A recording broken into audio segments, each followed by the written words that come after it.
جائے گی، اے مجاہد اس دروازے سے گزر کر اللہ کی جنت میں آ۔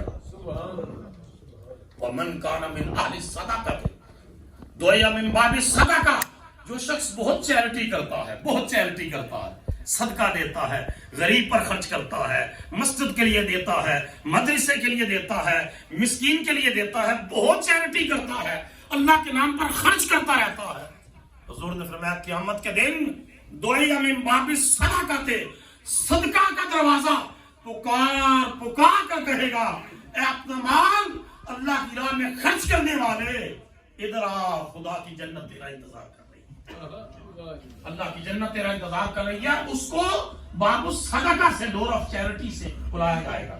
جب حضور یہ ارشاد فرما رہے تھے نا، صحابہ کرام کی مجلس تھی، تو سیدنا صدیق اکبر نے عرض کی، یا رسول اللہ کوئی ایسا بھی خوش نصیب ہوگا جس کو جنت کے ہر دروازے سے بلایا جائے گا؟ پیچھے تک آواز آئے نا، ذرا اونچا بولیے ذرا۔ جس کو باب الصلاۃ بھی کہے کہ میری طرف آ، باب الصدقہ بھی کہے میری طرف آ، باب الجہاد کہے میری طرف آ، باب الصوم کہے میری طرف آ، باب الحج کہے میری طرف آ، ہر جنت کا دروازہ پکار پکار کر کہے کہ مجھے یہ شرف ملے گا، اے جنتی اگر تم میرے اندر سے گزر کر اللہ کی جنت میں جائے۔ قال نعم، حضور نے فرمایا ہاں ابو بکر، ایسے بھی خوش نصیب ہوں گے کہ جن کو جنت کا ہر دروازہ بلائے گا، پکارے گا۔ وَأَرْجُو أَن تَكُونَ مِنْهُمْ، اور میں رب سے امید کرتا ہوں ابو بکر تم بھی ان میں سے،